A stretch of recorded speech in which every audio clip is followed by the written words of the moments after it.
ಮುಂದೆ ಇಲ್ಲಿ ಮಂಗಳೂರು ಬಸ್ ನಿಲ್ದಾಣ ಕಾಣ್ತಾ ಇದ್ದೀರಾ.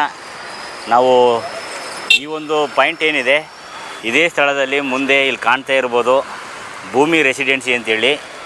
ನಾವು ಇಲ್ಲೇ ಉಳ್ಕೊಂಡಿದ್ವು. ಇವತ್ತು ಮಂಗಳೂರು ಏನಿದೆ ಅದರ ಬಗ್ಗೆ ಲಾಗ್ ಮಾಡ್ತಾಯಿದ್ದೀನಿ. ನನ್ನ ಹಿಂದೆ ಮಂಗಳೂರು ಬಸ್ ನಿಲ್ದಾಣ ನೋಡ್ತಾ ಇದ್ದೀರಾ. ಹಾಗೆ ಮಂಗಳೂರಿನ ಸೆಂಟರ್ ಪಾಯಿಂಟ್ ಮುಖ್ಯ ರಸ್ತೆ ಏನಿದೆ ಆ ಒಂದು ಸ್ಥಳದಲ್ಲಿದ್ದೀನಿ.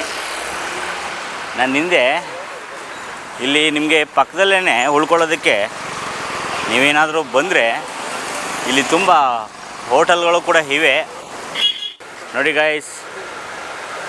ಪಕ್ಕದಲ್ಲೇ ನಿಮಗೆ ಇಲ್ಲಿ ಉಳ್ಕೊಳ್ಳೋದಕ್ಕೆ ವ್ಯವಸ್ಥೆಗಳಿವೆ. ಸೊ ಸಿಟಿ ಸೆಂಟರಲ್ಲಿ ನೀವು ಬಂದರೆ ಇಲ್ಲೇ ಹೋಟೆಲ್ ಮಾಡಿ ನಿಮಗೆ ವ್ಯೂಸ್ಗಳನ್ನ ಕೆಲವೊಂದು ಟೂರಿಸ್ಟ್ ಪ್ಲೇಸ್ಗಳನ್ನ ನೋಡೋದಕ್ಕೆ ಈಸಿ ಆಗುತ್ತೆ.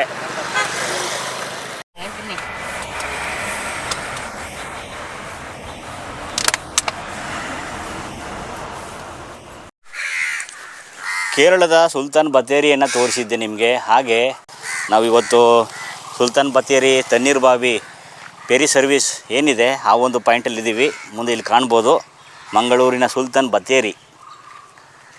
ಸೊ ಒಳಗಡೆ ಬೀಗ ಲಾಕ್ ಮಾಡಿಬಿಟ್ಟಿದ್ದಾರೆ. ಮುಂದೆ ತೋರಿಸ್ತಾ ಇದ್ದೀನಿ. ನನ್ನ ಹಿಂದೆ ನೋಡ್ಬೋದು ಮಂಗಳೂರಿನ ಸುಲ್ತಾನ್ ಬತ್ತೇರಿ. ಮುಂದೆ ಹೇಳಿದ್ದೆ ಬತ್ತೇರಿ ಅಂದರೆ ಪಿರಂಗಿಗಳು ಮತ್ತು ತೋಪುಗಳನ್ನು ಹಿಡುತ್ತಿದ್ದಂತಹ ತಾಣ. ಈ ಕಾರಣಕ್ಕೆ ಇದನ್ನು ಬತ್ತೇರಿ ಅಂತ ಹೇಳ್ತಾರೆ. ಇದು ನಮ್ಮ ಮಂಗಳೂರು, ಕರ್ನಾಟಕದ ಮಂಗಳೂರಿನ ಈ ಒಂದು ಸ್ಥಳದಲ್ಲಿದೆ. ಹಾಗೆ ಕೇರಳದ ಸುಲ್ತಾನ್ ಬತ್ತೇರಿ ನಾನು ಹಿಂದಿನ ಲಾಗ್ ಇದ್ದರೆ ನೀವು ನೋಡ್ಬೋದು. ಅದರಲ್ಲೂ ಕೂಡ ಆ ಒಂದು ಪ್ರದೇಶವನ್ನು ತೋರಿಸಿದ್ದೀನಿ. ಸೊ ಇದು ಮಂಗಳೂರಿನ ಸುಲ್ತಾನ್ ಬತ್ತೇರಿ. ಬ್ರಿಟಿಷ್ ಯುದ್ಧ ನೌಕೆಗಳು ಗುರುಪುರದ ಮೂಲಕ ಈ ಒಂದು ಭಾಗಕ್ಕೆ ಅವರನ್ನು ತಡೆ ಹಿಡಿಯಲು ಇಲ್ಲೊಂದು ಬತ್ತೇರಿಯನ್ನು ಟಿಪ್ಪು ಸುಲ್ತಾನ್ ನಿರ್ಮಾಣ ಮಾಡಿದ್ದ ಅಂತ ಹೇಳಿ ಈ ಒಂದು ಸ್ಥಳ ನಿಮಗೆ ಆ ಇತಿಹಾಸವನ್ನು ಹೇಳುತ್ತೆ. ಗನ್ ಫೌಡರ್ಗಳು ಮತ್ತು ಕೆಲವೊಂದು ಪಿರಂಗಿ ತೋಪುಗಳನ್ನು ನೆಲ ಮಾಳಿಗೆಯಲ್ಲಿ ಶೇಖರಿಸಿ ಇಡ್ತಿದ್ದಂತಹ ಒಂದು ಸ್ಥಳ. ಹೀಗೆ ಮುಂದೆ ಸೊ ಮಂಗಳೂರಿನ ಮುಖ್ಯ ಬೀಚ್ ಕಂಟ್ರಿ ಇದು. ನೋಡ್ಬೋದು ಬೋಳೂರು ಮೊಗವೀರ ಮಹಾಸಭಾ ಸುಲ್ತಾನ್ ಬತ್ತೇರಿ ತಣ್ಣೀರು ಬಾವಿ ಫೆರಿ ಬೋಟ್ ಸರ್ವಿಸ್ ಮುಂದ್ಗಡೆಯಲ್ಲಿ ರೆಡಿಯಾಗಿದೆ. ನೋಡೋಣ ಹೇಗಿದೆ ಗೈಸ್. ಮಂಗಳೂರಿನ ತಣ್ಣೀರು ಬಾವಿ ಬೀಚ್ ಮುಂದಿನ ಪ್ರಾಂಗಣದ ವೀಕ್ಷಣೆಯನ್ನು ನೋಡ್ತಾ ಇದ್ದೀರಾ. ಅರ್ಲಿ ಮಾರ್ನಿಂಗ್ಸ್ 7 o'clock ಓಪನ್ ಆದರೆ ಸಂಜೆ ಮತ್ತೆ 7:30 ಕ್ಲೋಸ್ ಆಗುತ್ತೆ. ಹಾಗೆ ಮುಂದೆ ಬಂದರೆ ಮಕ್ಕಳಿಗೆ ಆಡಲಿಕ್ಕೂ ಕೂಡ ತುಂಬ ವ್ಯವಸ್ಥೆಗಳಿವೆ. ಅಲ್ಲಿಂದ ಹಾಗೆ ಬರಲಿ. ಸೊ ನೀವು ಅಲ್ಲಿಂದ ಹಾಗೆ ಮುಂದೆ ಬಂದರೆ ನೋಡ್ಬೋದು ನೀವು. ಬನ್ನಿ ಮುಂದೆ ಹೋಗೋಣ. ಹೇಗಿದೆ ಅದನ್ನು ತೋರಿಸ್ತೀನಿ, ನೋಡೋಣ.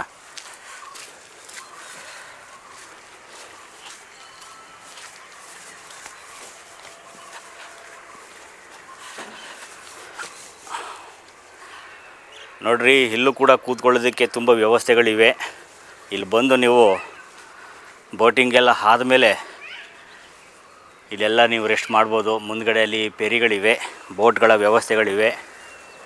ನೋಡಿ ಗಾಯ್ಸ್,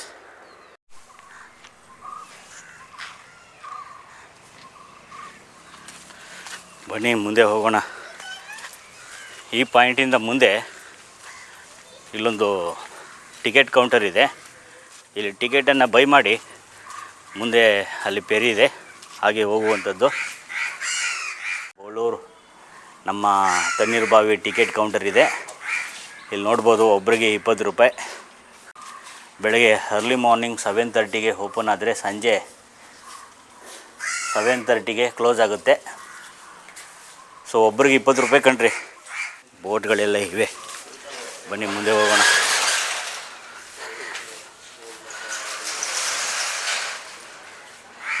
ಹೇಗಿದೆ ಗೈಸ್. ಇಲ್ಲಿಂದ ಮುಂದೆ ಒಂದು ಹಾಗೆ ಪಕ್ಕದಲ್ಲಿ ಒಂದು ದ್ವೀಪ ಥರ ಬರುತ್ತೆ. ಅಲ್ಲಿಂದ ಮುಂದೆ ನಮಗೆ ತಣ್ಣೀರು ಬಾವಿ ಬೀಚ್ ಏನಿದೆ ಆ ಬೀಚ್ಗೆ ನಮ್ಮನ್ನು ಕರ್ಕೊಂಡು ಹೋಗ್ತಾರೆ. ನೋಡ್ಬೋದು, ಇದೇ ತಾನೇ ಬೋಟು ಬಂದಿದೆ ಗೆಳೆಯರೆ. ಆ ಕಡೆಯಿಂದ ಈಗ ತಾನೇ ಬಂದಿದೆ. ಎಲ್ಲ ಎಲ್ಲ ಹೋಗ್ತಾ ಇದ್ದಾರೆ, ನೋಡ್ಬೋದು.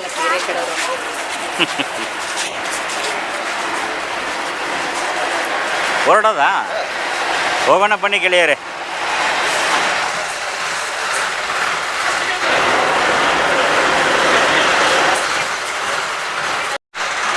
ತಣ್ಣೀರ್ಬಾವಿ ಬೀಚ್ಗೆ ಹೋಗ್ಬೇಕಾದ್ರೆ ಅರ್ಧ ಗಂಟೆಗೊಂದು ಇಲ್ಲಿಂದ ಬೋಟು ಹೊರಡುತ್ತೆ ವೀಕ್ಷಕರೇ. ಹೊರಡಬೇಕಾದ್ರೆ ನೋಡ್ರಿ, ಇಲ್ಲೊಂದು ಬೆಲ್ಲಿದೆ. ಈ ಬೆಲ್ಲು ಆದ ಬಳಿಕ ಇಲ್ಲಿರುವಂತಹ ಬೋಟ್ ಮುಂದೆ ಪ್ರಯಾಣ ಮಾಡುತ್ತೆ. ವೀಕ್ಷಕರೇ, ನಮ್ಮ ತಣ್ಣೀರುಬಾವಿ ಫೆರಿ ಬೋಟ್ ರೆಡಿಯಾಗಿದೆ. ಮುಂದೆ ಅಲ್ಲಿ ಇಲ್ಲೊಂದು ದ್ವೀಪ ಇದೆ, ಇದನ್ನು ಕ್ರಾಸ್ ಮಾಡಿ ಮುಂದೆ ಹೋಗಿ ಬೀಚ್ ನೋಡಬೇಕು. ಸೊ ನೀವು ಡೈರೆಕ್ಟಾಗಿ ಬೀಚ್ ನೋಡೋದಕ್ಕಾಗೋದಿಲ್ಲ, ಇಲ್ಲಿಂದ ಫೆರಿ ಬೋಟ್ ಇದೆ. ಸೊ ಇಲ್ಲಿನ ಬೋಟಿನ ವ್ಯವಸ್ಥೆಯ ಮುಖಾಂತರ ನೀವು 20 ರೂಪೀಸ್ ಪೇ ಮಾಡಿ ಇಲ್ಲಿಂದ ಮುಂದೆ ಹೋಗಬೇಕು. ನಿಮ್ಮನ್ನು ಕರ್ಕೊಂಡೋಗಿ ಆ ಒಂದು ದಡಕ್ಕೆ ಬಿಡ್ತಾರೆ. ಅಲ್ಲಿ ನಾವು ತಣ್ಣೀರ್ಬಾವಿ ಬೀಚನ್ನು ನೋಡಬೇಕಾಗುತ್ತೆ.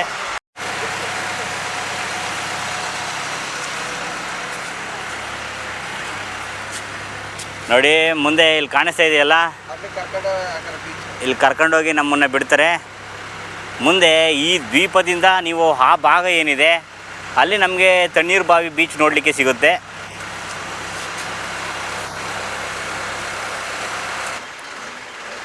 ಬಂತು ನೋಡ್ರಿ ದಡ. ಮುಂದೆ ಈ ಒಂದು ಭಾಗ ಏನಿದೆ ಆ ಪಾಯಿಂಟಿಗೆ ಬಂದಿದ್ದೀವಿ. ನನ್ನ ಹಿಂದೆನೇ ಇದೆ, ನೋಡ್ಬೋದು. ಬನ್ನಿ, ಇಲ್ಲಿಂದ ಮುಂದೆ ತಣ್ಣೀರ್ಬಾವಿ ಬೀಚ್ ಸಿಗುತ್ತೆ, ನೋಡೋಣ.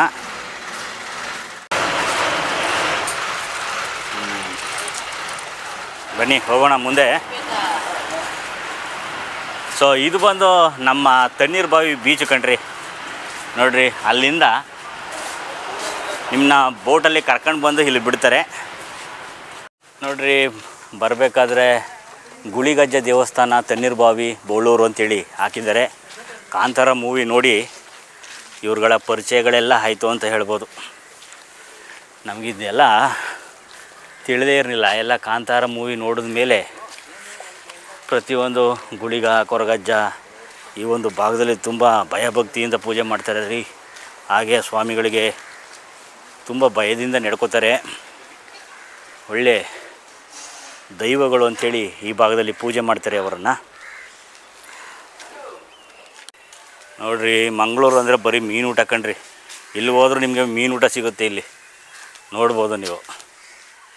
ನೋಡಿ, ಅಲ್ಲಿಂದ ನಡ್ಕೊಂಡು ಬಂದ್ರೂ ಕೂಡ ಇಲ್ಲೂ ಕೂಡ ರಸ್ತೆ ಮಾರ್ಗ ಇದೆ, ನೋಡ್ಬೋದು.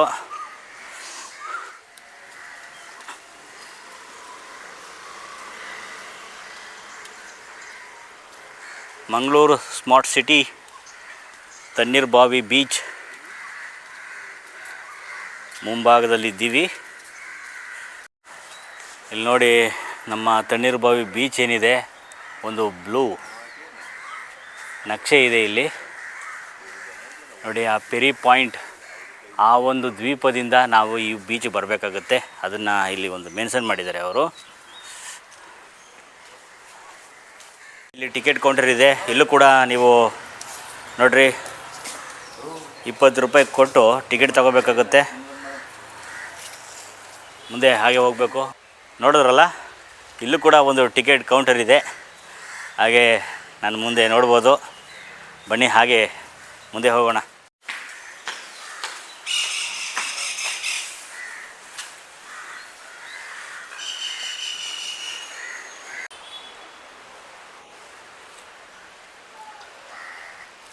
ಮುಂದೆ ನೋಡ್ತಾ ಇದ್ದೀರಾ ತಣ್ಣೀರುಬಾವಿ ಬೀಚ್, ಮಂಗಳೂರಿನ ಪ್ರಮುಖವಾದಂತಹ ಬೀಚ್ ಕಣ್ರಿ.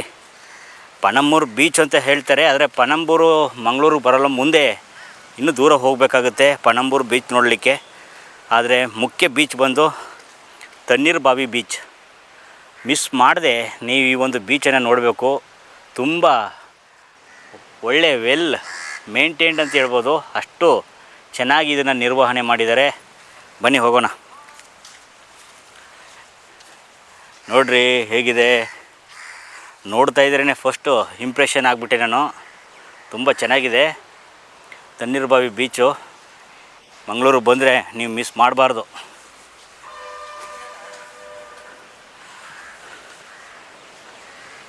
ಹೇಗಿದೆ ಗೈಸ್?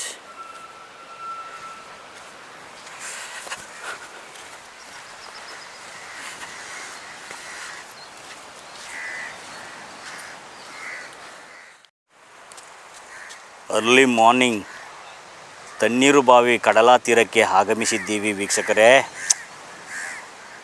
ನೋಡ್ತಾ ಇದ್ರೇ ಮನಸ್ಸಿಗೆ ಬಹಳ ಆಹ್ಲಾದಕರವಾಗಿದೆ. ಮಂಗಳೂರು ಬೀಚ್ ಅದ್ಭುತವಾಗಿದೆ ಕಣ್ರಿ. ನನಗಂತೂ ತುಂಬ ಇಷ್ಟ ಆಗ್ಬಿಡ್ತಪ್ಪ ತಣ್ಣೀರುಬಾವಿ ಬೀಚು. ಎಷ್ಟು ಚೆನ್ನಾಗಿ ಮೇಂಟೈನ್ ಮಾಡಿದ್ದಾರೆ ನೋಡ್ರಿ. ನೀವು ಮರಳು ನೋಡ್ಬೋದು ಇಲ್ಲಿ. ನೋಡ್ತಾ ಇದ್ದರೆ ಭಾಳ ಖುಷಿ ಕೊಡ್ತೈತೆ. ಬನ್ನಿ, ಮೊದಲು ಹತ್ತಿರದಿಂದ ಆ ಸಮುದ್ರದ ಅಲೆಗಳನ್ನು ತೋರಿಸ್ತೀನಿ ನಿಮಗೆ.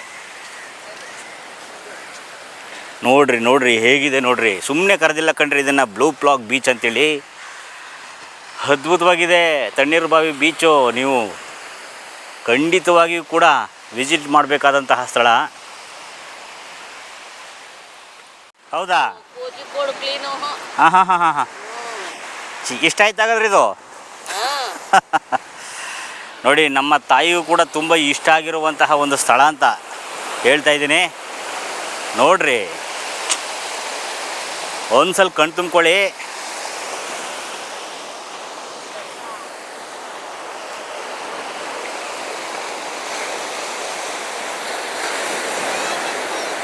ವಾವ್, ಹೇಗಿದೆ ಅಲೆಗಳ ಹಪ್ಪಳ. ಆ ಅಲೆಗಳ ಸದ್ದು ನೋಡ್ರಿ ಹೇಗಿದೆ. ಬನ್ನಿ. ವಾವ್, ಎಷ್ಟು ನೀಟಾಗಿದೆ ನೋಡ್ರಿ ಅಪ್ಪ. ಖುಷಿಯಾಗ್ಬಿಡ್ತು ಕಣ್ರಿ ಈ ಬೀಚ್ ನೋಡಿ. ಮಂಗಳೂರಲ್ಲಿ ನೀವೇನಾದರೂ ತಣ್ಣೀರುಬಾವಿ ಬೀಚನ್ನ ಏನಾದರೂ ಮಿಸ್ ಮಾಡ್ಕೋತು ಅಂದರೆ ನೀವು ನಿಜಲ್ಲೂ ನತಾದೃಷ್ಟರು. ನೋಡ್ರಿ ಹೇಗಿದೆ. ಎಲ್ಲೆಲ್ಲೋ ಹೋಗ್ತಾ ಇದ್ದೀವಿ. ನಾನು ಎಲ್ಲ ಕಡೆನೂ ಹೋಗಿದ್ದು ಬಂದಿದ್ದೀನಿ. ಆದರೆ ನನಗೆ ತುಂಬ ಇಷ್ಟವಾದಂತಹ ಬೀಚ್ ತಣ್ಣೀರುಬಾವಿ ಬೀಚ್. ಬಂದು ನೋಡಬೇಕು ನೀವು. ಆಗ ನನ್ನ ಮಾತಿನ ಮೇಲೆ ನಿಮಗೆ ನಂಬಿಕೆ ಬರುತ್ತೆ.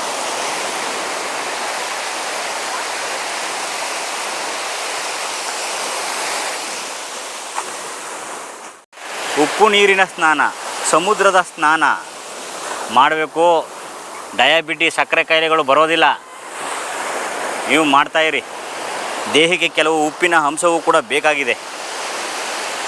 ಸಮುದ್ರದ ಸ್ನಾನವನ್ನು ಪವಿತ್ರವಾದ ಸ್ನಾನ ಅಂತ ಹೇಳ್ತಾರೆ. ದೇಹಕ್ಕೆ ಕೆಲವೊಂದು ಬಾರಿ ಉಪ್ಪಿನ ಅವಶ್ಯಕತೆ ಇರುತ್ತೆ. ಅದನ್ನು ನಿವಾರಣೆ ಮಾಡ್ಕೊಳ್ಳೋದಕ್ಕೆ ನಮ್ಮ ಮಂಗಳೂರಿನ ತಣ್ಣೀರುಬಾವಿ ಬೀಚ್ ಏನಿದೆ, ಖಂಡಿತವಾಗಿ ಭೇಟಿ ಕೊಟ್ಟು ಸಮುದ್ರ ಸ್ನಾನವನ್ನು ಮಾಡಿ ಗೆಳೆಯರೆ.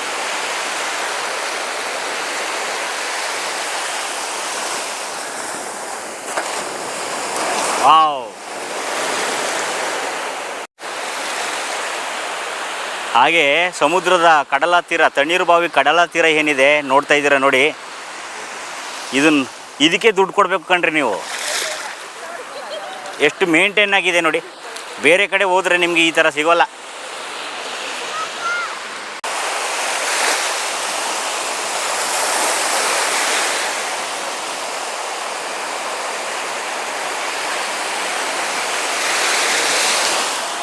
ವಾವ್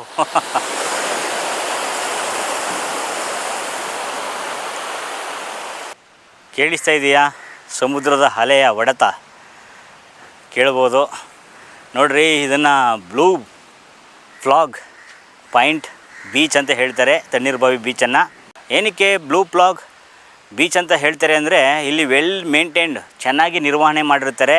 ನಿಮಗೆ ಕಾರು ಪಾರ್ಕಿಂಗ್ ವ್ಯವಸ್ಥೆ ಇರ್ತದೆ, ಉತ್ತಮವಾದ ಶೌಚಾಲಯಗಳಿರ್ತವೆ, ಮತ್ತು ತಿನ್ನಲಿಕ್ಕೆ ಒಳ್ಳೆ ರಿಫ್ರೆಶ್ಮೆಂಟ್ಸ್ಗಳೆಲ್ಲ ಇರ್ತವೆ, ಸ್ನ್ಯಾಕ್ಸು, ತಿಂಡಿ ಪ್ರತಿಯೊಂದನ್ನು ಕೂಡ ಈ ಒಂದು ಸಮುದ್ರದ ಕಡಲ ತೀರ, ತಣ್ಣೀರುಬಾವಿಯ ಕಡಲ ತೀರದಲ್ಲಿ ಅದನ್ನೆಲ್ಲ ನಿಮಗೆ ವ್ಯವಸ್ಥೆಯನ್ನು ಮಾಡಿಟ್ಟಿರ್ತಾರೆ. ಬ್ಲೂ ಫ್ಲಾಗ್ ಬೀಚ್ ಅಂತ ಏನು ಕರೀತಾರೆ ಅಂತ ಹೇಳಿದ್ರೆ ನೋಡಿ, ಈ ಥರ ಎಲ್ಲ ನೀವು ಆರಾಮ್ಸೆ ಸಮುದ್ರದ ತೀರಲ್ಲಿ ಮಲ್ಲಿಕೊಂಡು ವೀಕ್ಷಣೆಯನ್ನು ಮಾಡ್ಬೋದು. ಲೈಫ್ ಗಾರ್ಡ್ ವ್ಯವಸ್ಥೆಯೂ ಕೂಡ ಇರುತ್ತೆ. ಪ್ರತಿಯೊಂದು ಕೂಡ ಕೇರ್ ಮಾಡಿ ಎಲ್ಲನೂ ಕೂಡ ಮೇಂಟೈನ್ ಮಾಡ್ತಾ ಇರ್ತಾರೆ. ಈ ಕಾರಣಕ್ಕೋಸ್ಕರನೇ ಬ್ಲೂ ಫ್ಲಾಗ್ ಅಂತ ಹೆಸರು ಬರುತ್ತೆ. ಇದು ಬಿಟ್ಟರೆ ಪಡುಬಿದ್ರಿಗೆ ಬ್ಲೂ ಫ್ಲಾಗ್ ವ್ಯೂ ಪಾಯಿಂಟ್ ಅಂತಲೂ ಕೂಡ ಕರಿತೀವಿ. ಕೆಲವೊಂದು ಕಡೆ ಪ್ರಯಾಣ ಮಾಡಬೇಕಾದ್ರೆ ಹೋಗುವ ಸ್ಥಳಕ್ಕಿಂತ ಹೋಗುವ ದಾರಿ ತುಂಬ ಇಷ್ಟ ಆಗುತ್ತೆ ಅಂತ ಹೇಳ್ತಾರಲ್ಲ, ಮೇ ಬಿ ಇದಕ್ಕೇ ಇರಬೇಕು. ಸಮುದ್ರ ನೋಡಲಿಕ್ಕೆ ತುಂಬ ಚೆನ್ನಾಗಿದೆ, ಆದರೆ ಸಮುದ್ರದ ಕಡಲ ತೀರದ ದಂಡೆಯಲ್ಲಿರುವಂತಹ ಈ ಒಂದು ಮರಳಿನ ರಾಶಿ ಏನಿದೆ ಇದು ಕೂಡ ತುಂಬ ಚೆನ್ನಾಗಿದೆ ಕಣ್ರಿ. ತಣ್ಣೀರುಬಾವಿ ಬೀಚಲ್ಲಿ ಇದನ್ನೂ ನೋಡ್ತಿರೋ ತುಂಬ ಖುಷಿಯಾಗುತ್ತೆ. ನೀವು ಅದನ್ನು ಕೂಡ ಅಬ್ಸರ್ವ್ ಮಾಡ್ಬೋದು. ಬನ್ನಿ, ಇಲ್ಲಿ ನೋಡಿ ಲೈಫ್ ಗಾರ್ಡ್ ಇಲ್ಲಿಂದ ವೀಕ್ಷಣೆ ಮಾಡ್ತಾ ಇರ್ತಾರೆ ನಿಮ್ಮನ್ನು. ಈ ಒಂದು ಸ್ವಿಮ್ಮು ಮಾಡಬೇಕಾದ್ರೆ ಈ ಥರ ಎಲ್ಲ ಈ ಫ್ಲಾಗ್ಗಳೆಲ್ಲ ಹಾಕಿರ್ತಾರೆ. ಹಾಗೆ ಲೈಫ್ ಗಾರ್ಡ್ ಇನ್ಸ್ಟ್ರಕ್ಷನ್ನು ಕೂಡ ತಗೊಂಡು ನೀವು ಕೂಡ ಇಲ್ಲಿ ಎಂಜಾಯ್ ಮಾಡ್ಬೋದು. ನೋಡಿ, ನೋಡ್ತಾ ಇದ್ದರೆ ನೋಡಬೇಕು ಅಂತ ಅನಿಸುತ್ತೆ. ನೆರಳಿನ ವ್ಯವಸ್ಥೆಯೂ ಕೂಡ ಇದೆ ಕಣ್ರಿ. ಈ ಮರದ ಕೆಳಭಾಗದಲ್ಲಿ ನಿಂತು ನೀವು ಅದನ್ನು ವಿಶ್ರಮಿಸ್ಕೋಬೋದು. ಮಧ್ಯಾಹ್ನ ಹೊತ್ತು ನೀವೇನಾದರೂ ಬಂದರೆ ಮರಗಳ ವ್ಯವಸ್ಥೆಯೂ ಕೂಡ ಇದೆ ನೋಡಿ. ಎಲ್ಲದಕ್ಕೂ ಕೂಡ ಒಂಥರ ಏಳು ಮಾಡಿಸಿದ ಜಾಗ ಸಮುದ್ರ ವೀಕ್ಷಣೆಗೆ. ತಣ್ಣೀರುಬಾವಿ ಕಡಲ ತೀರ ಚೆನ್ನಾಗಿದೆ ಕಣ್ರಿ. ನೀವು ಕೂಡ ಬಂದು ವೀಕ್ಷಣೆ ಮಾಡಿ. ಹಾಗೆ ತೋರಿಸ್ತಾ ಇದ್ದೀನಿ ನೋಡಿ ಹೇಗಿದೆ.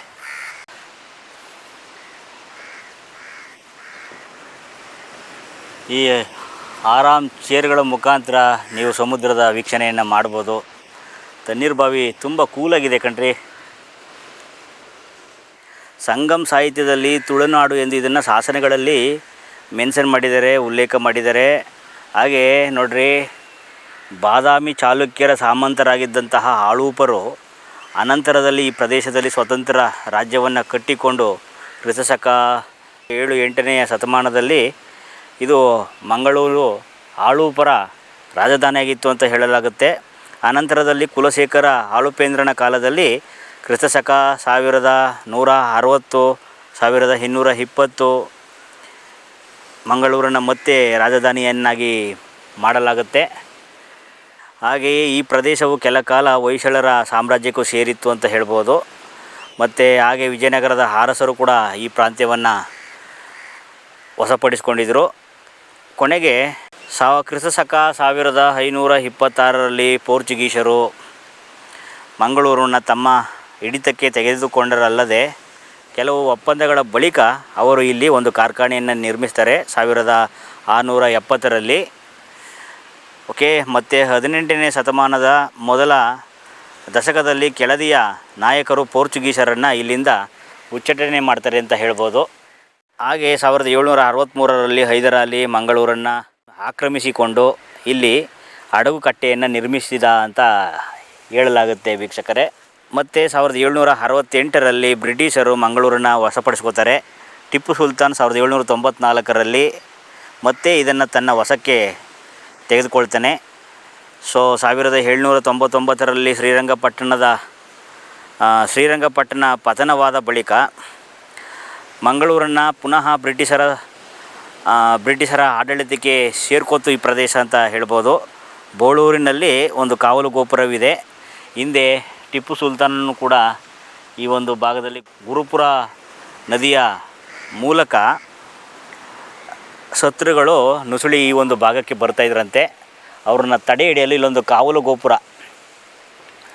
ಅದನ್ನು ನಿರ್ಮಾಣ ಮಾಡ್ತಾರೆ. ಒಟ್ಟಾರೆಯಾಗಿ ಸುಲ್ತಾನ್ ಬತ್ತೇರಿ ತಣ್ಣೀರುಬಾವಿ ಅಂತ ಈ ಒಂದು ಸ್ಥಳಕ್ಕೆ ಹೆಸರಿದೆ ಗೆಳೆಯರೇ. ಮುಂದೆ ಇಲ್ಲಿ ಕಾಣ್ಬೋದು ತಣ್ಣೀರುಬಾವಿ ಕಡಲ ತೀರ.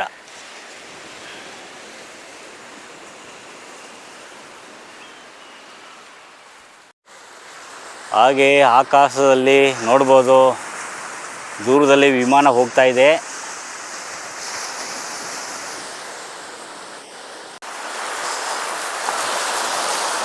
ಈ ಕಡೆ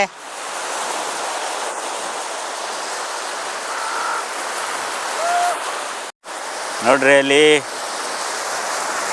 ಪ್ರಾಕ್ಟೀಸಿಂಗ್ ಮಾಡ್ತಾ ಇದ್ದಾರೆ.